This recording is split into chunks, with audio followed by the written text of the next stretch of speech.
दोस्तों, गीता में श्री कृष्ण जी ने कहा है, कर्म किए जा फल की इच्छा ना करे इंसान, जैसे कर्म करेगा वैसे फल देगा भगवान। अब देखिए, यहाँ भगवान को फल देने वाला कहा है। भगवान के ऊपर किसी और दिन चर्चा करेंगे, पहले कर्म के ऊपर चर्चा कर लेते हैं।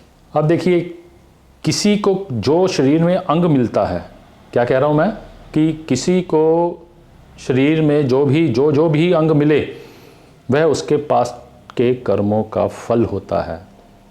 किसी की टांगें लंबी तो किसी की टांगें छोटी। तो किसी को टांगें लंबी क्यों मिली और छोटे वाले को छोटी क्यों मिली? और किसी की नाक, कान, आँखें, होठ, दिमाग, ये सब पास्ट के कर्मों का नतीजा होता है। उसका फल जो हमें मिलता है वो आगे वाले जन्म में कर्म किए हुए को फल मिलता है। अब कर्म के ऊपर बड़ी गहरी और लंबी चौड़ी विस्तार है इसको डिफाइन करना इतना आसान नहीं है, क्योंकि पास्ट कर्म का फल तो मिल गया। जो इस समय आपको जिन जीवन मिला है और जो कर्म कर रहे हो आप, इसका फल आपको आगे मिलेगा। आगे किसी भी रूप में मिल सकता है। ऐसा नहीं है कि आप इंसान ही बनोगे। आप सीमेंट बन सकते हो, सरिया बन सकते हो, पहाड़ बन सकते हो, पेड़ बन सकते हो, कंकर बन सकते हो, और प्लास्टिक की कोई चीज़ बन सकते हो, और कार के रूप में कहीं उसका इंजन का पार्ट बन सकते हो, डोर बन सकते हो, मडगार्ड बन सकते हो, कुछ भी बन सकते हो आप। ये कर्मों के ऊपर डिपेंड करेगा। ये इतना आसान नहीं है। कहते हैं कुदरत का जो विस्तार है, जो उसकी गहराई है ना, वो इतनी विस्तार में है, उसको समझना इतना आसान नहीं। आप छोटा सा दिमाग लेके उसको कैसे समझ सकते हो जब तक अपने दिमाग को नहीं जगाओगे। सारी दुनिया एक जैसा कार्य कर रही है। सुबह खा लिया, पी लिया, सो लिया, हग लिया और वासना में लिप्त काम कर लिया। इससे ऊपर अपने शरीर को साधने के लिए क्या कुछ कर रहे हो? कोई जप तप, सिमरन, ज्ञान, ध्यान, कुछ ऐसा कर रहे हो जिससे शरीर जागे?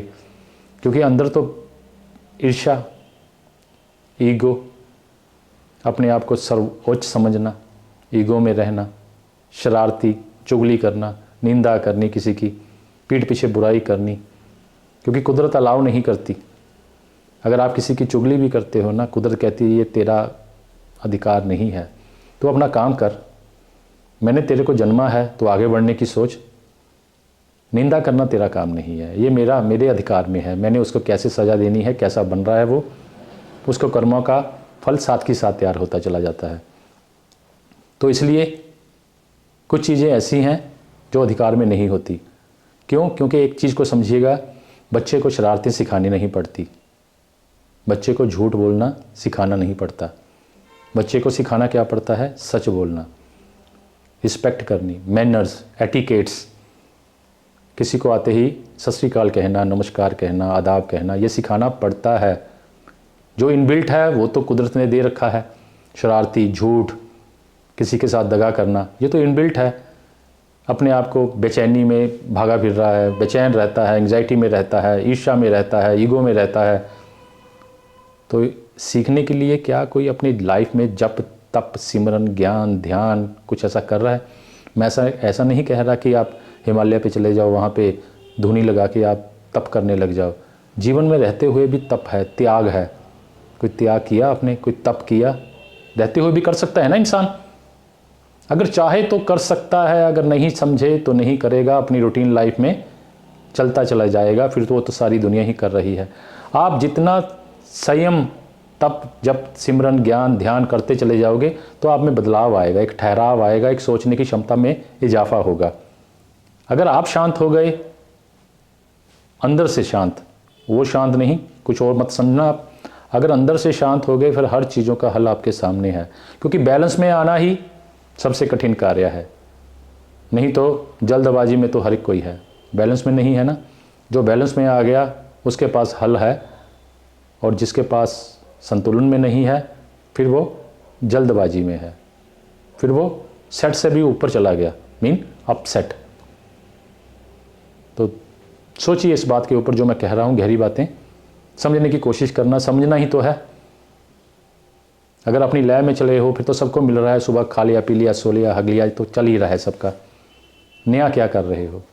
धरती पे बोझ हो, धरती का ही जो धरती की प्रोग्रेस में उसमें रुकावट बन रहे हो। देखो कौन कौन लोग रुकावट बन रहे हैं, तो वैसा ही है, सोचना इस पर। धन्यवाद। तो दोस्तों अपनी ये 5th पार्ट वेदांत का रिलीज़ कर दिया मैंने, पब्लिश कर दिया। इसमें 5 एलिमेंट की डिटेल हिडन में है, वो आप निकाल लेना। और 16 जोन के गुणधर्म को और विस्तार से लिखा है, 2nd पार्ट में भी है, पर इसमें भी उससे आगे का लिखा है। वास्तु की रेमेडी है, एक एक जोन में कैसे आएगी, और एस्ट्रो की रेमेडी है, और साथ में स्टोन किस दिन लगेगा, कैसे लगेगा, ये सब इसमें है। इसकी प्राइस है 16,000। चारों में से कोई भी बुक है, जो भी बंदा परचेज करता है तो ये कोर्स फीस में से लेस हो जाएगी आपकी अमाउंट।